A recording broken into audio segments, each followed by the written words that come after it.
Friends, இன்னைக்கு வந்து AS12 accounting for government grants இல்லைன்னா இண்டி ASல 20 accounting for government grants and disclosure of government assistance அப்படிங்கிற accounting ஸ்டாண்டர்டா அவுட்லைனா பார்க்கலாம். ஜெனரல் பிரின்சிபிள்ஸ் என்னங்கிறத பார்த்துக்கலாம். ஸோ அதுக்கு முன்னாடி வந்து அக்கௌண்டிங் ஸ்டாண்டர்ட்னா என்ன? அக்கௌண்டிங் ஸ்டாண்டர்ட் வந்து செட் ஆஃப் பிரின்சிபிள்ஸ் வந்து across the enterprises will follow uniformly so that comparability of the financial statement towards is the performance வந்து possible. அதனுடைய efficiency கம்பேர் பண்றதுக்காக throughout the across the enterprises வந்து accounting standard follow பண்றோம்.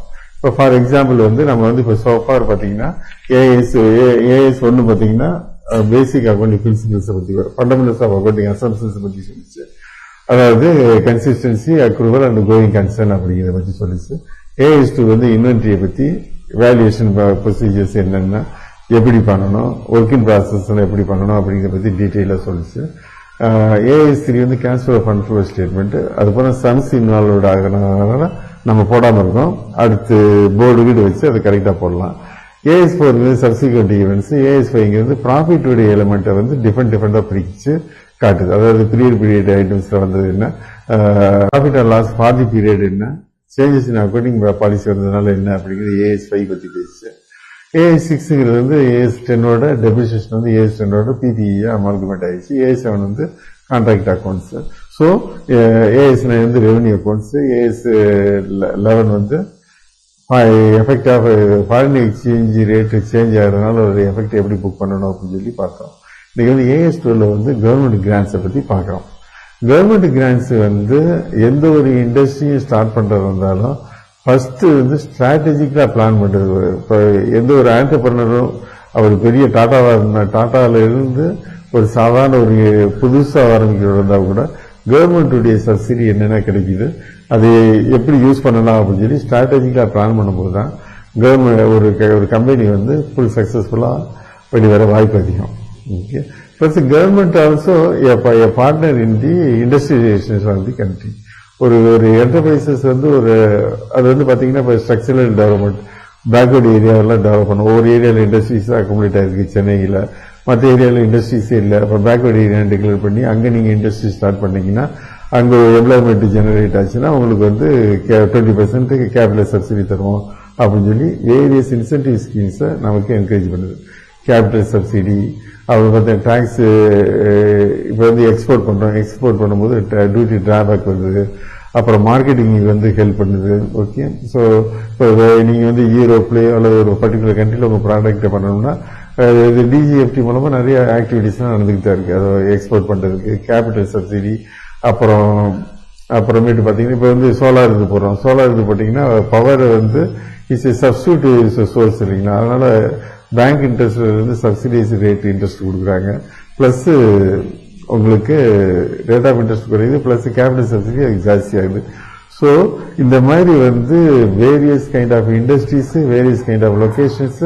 So uniformity, structural development வந்ததுக்காக government வந்து நிறைய இது பண்ணுது. ஓகே, ஸோ இந்த கவர்மெண்ட் கிராண்ட்ஸை பூரா is to be recognised provided that ஒரு பர்டிகுலர் என்டர்பிரைஸ் வந்து உறுதியாக அந்த கண்டிஷன்ஸை கம்ப்ளை பண்ண முடிஞ்சு எலிஜிபிலிட்டி ஆகி அதை வாங்க முடியும். அப்படிங்கிற பட்சத்தில் கம்பல்சரியாக நீங்கள் வந்து ரெகக்னைஸ் பண்ணணும் அப்படிங்குது அக்கௌண்டிங் ஸ்டாண்டர்ட். ப்ளஸ் அது அக்கௌண்டிங் பாலிசி வந்து நீங்கள் வந்து கவர்மெண்ட் கிராண்ட்ஸுக்கு வந்து என்ன அக்கௌண்டிங் பாலிசி நம்ம ஃபாலோ பண்ணுறோம் அப்படிங்கிறத நான் ஃபினான்சியல் ஸ்டேட்மெண்ட்டில் அவங்க டிஸ்க்ளோஸ் பண்ணணும். ப்ளஸ் ஒரு கவர்மெண்ட் சப்சிடி வந்து எந்த அளவுக்கு நம்ம யூஸ் பண்ணியிருக்கோம் அப்படிங்கிறதையும் ஃபினான்சியல் ஸ்டேட்மெண்ட்ல கம்பல்சரியா பண்ணணும். அதுக்கு வந்து as per AS12 படி தான் நீங்க வந்து கவர்மெண்ட் கிராண்ட்ஸை புக் பண்ணணும் அப்படின்னு சொல்லி கொண்டு வராங்க.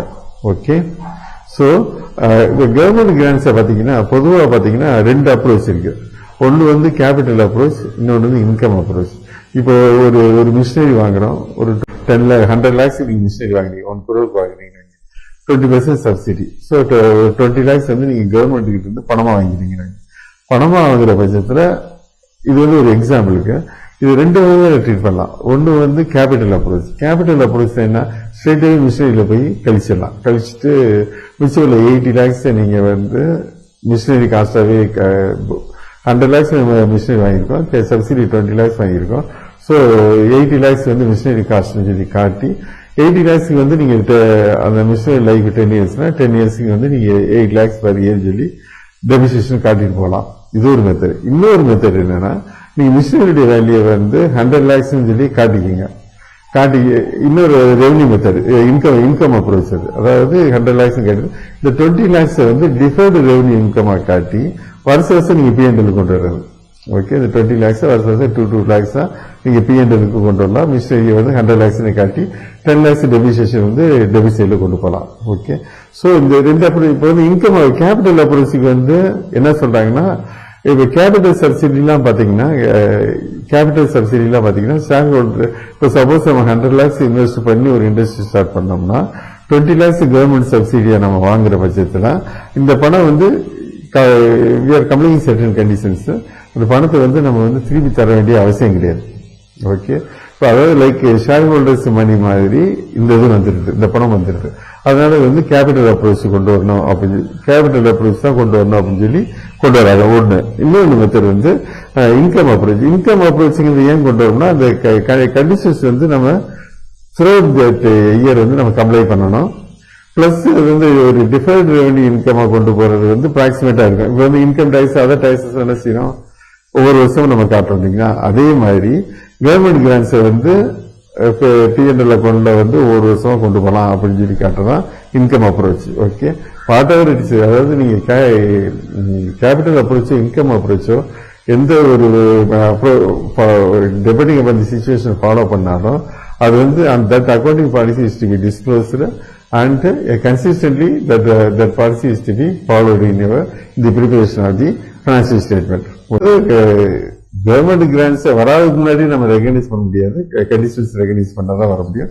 இன்னொன்று வந்து நான் மானிட்டரி கவர்மெண்ட் கிராண்ட்ஸ் இருக்கு. அதாவது இப்போ நீங்க ஒரு லேண்ட் இருக்கு, இப்போ வந்து நம்ம இண்டஸ்ட்ரியல் பர்பஸ்க்கு சிப்காட் சிப்கோ இந்த மாதிரி பாத்தீங்கன்னா லேண்ட் எல்லாம் டெவலப் பண்ணி கன்செஷன் ரேட்ல கொடுக்கலாம்.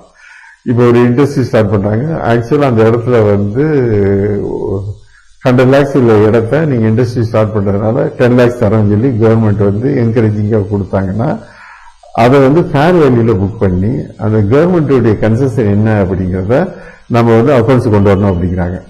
Okay, so non monetary asset free of given at the free of காஸ்டையும் நாமினல் வேல்யூல நீங்க காட்டி கவர்மெண்ட்டுடைய கிராண்ட்ஸையும் நீங்க வந்து எக்ஸிபிட் பண்ணணும் இன்னொரு ஃபினான்சியல் ஸ்டேட்மெண்ட்.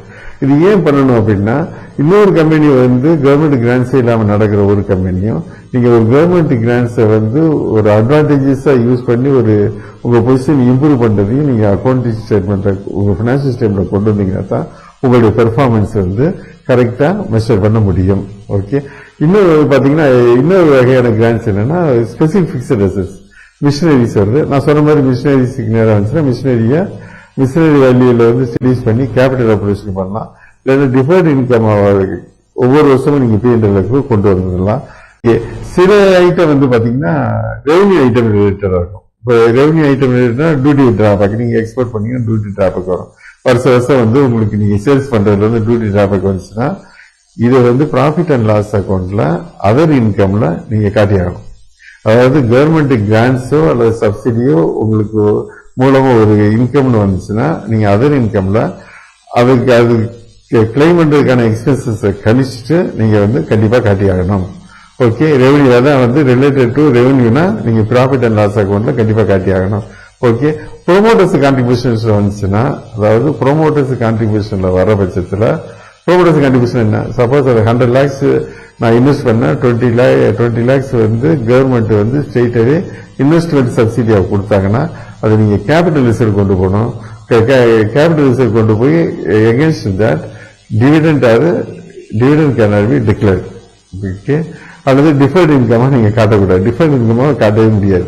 காட்டிங்கன்னா உங்க பெர்ஃபார்மன்ஸ் வந்து அது கவர்மெண்ட்டுடைய இன்சென்டிவ் வந்து நீங்க இன்கமா காட்டிங்கன்னா நீங்க லாஸ் வர இடத்துல ப்ராஃபிட் ஆகலாம். சப்போஸ் இப்போ இந்த வருஷம் வந்து நமக்கு வந்து ஒரு கம்பெனி எடுத்துக்கலாம். ஒரு என்டர்பிரைசஸ்க்கு வந்து ஒரு 20 லட்சம் ரூபாய் வந்து 100 crores இன்வெஸ்ட் பண்ணிருக்கு, 100 lakhs இன்வெஸ்ட் பண்ணிருக்கு. ஒரு 20 lakhs வந்து கவர்மெண்ட் சப்சிடி ஆகுது. ஆனா ஆக்சுவலா அந்த வருஷம் வந்து அந்த கம்பெனி வந்து ஒரு 1 lakh லாஸ்ல இருக்குன்னு வைங்க.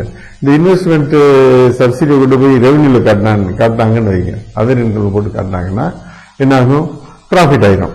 1 lakh லாஸ்ங்கிறது வந்து 4 லட்ச ரூபா ப்ராஃபிட் ஆயிடும்.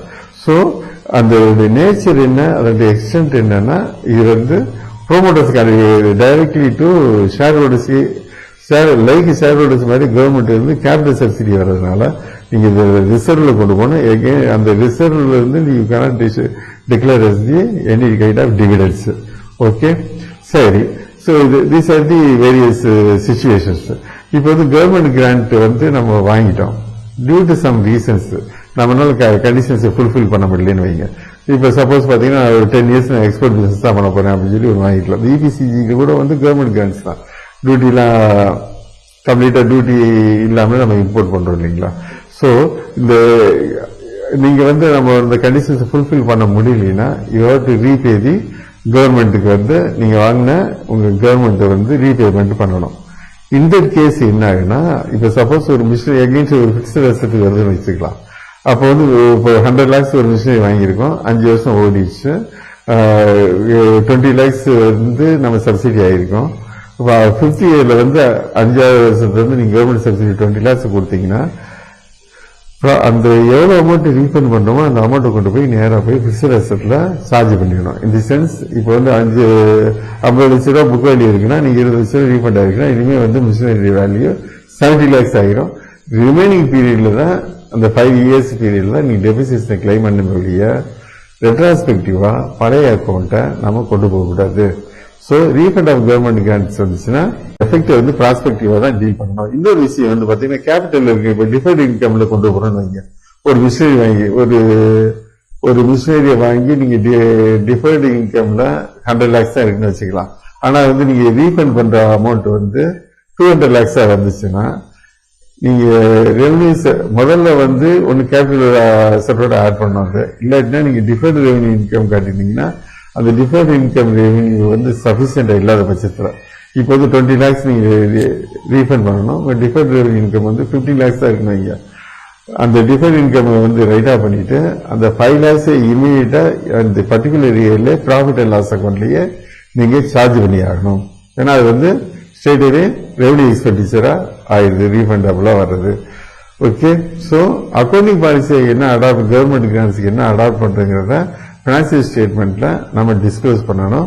அப்புறம் இந்த nature and extent of the government grants recognise பண்ணதையும் பினான்சியல் ஸ்டேட்மெண்ட்ல தரணும். அதுவும் நான் மானிட்டரி இருக்கிற பட்சத்திலையும் ஃப்ரீ ஆஃப் காஸ்டா இருந்தாலும் அதனுடைய ஃபேர் வேல்யூல போட்டு நம்ம காட்டி ஆகணும். ஓகே, இது வந்து AS 12 வருது. AS 20 இது கொஞ்சம் மைனர் டிஃபரன்சஸ் இருக்கு, அது என்னங்கிறத அடுத்த வீடியோல பார்க்கலாம்.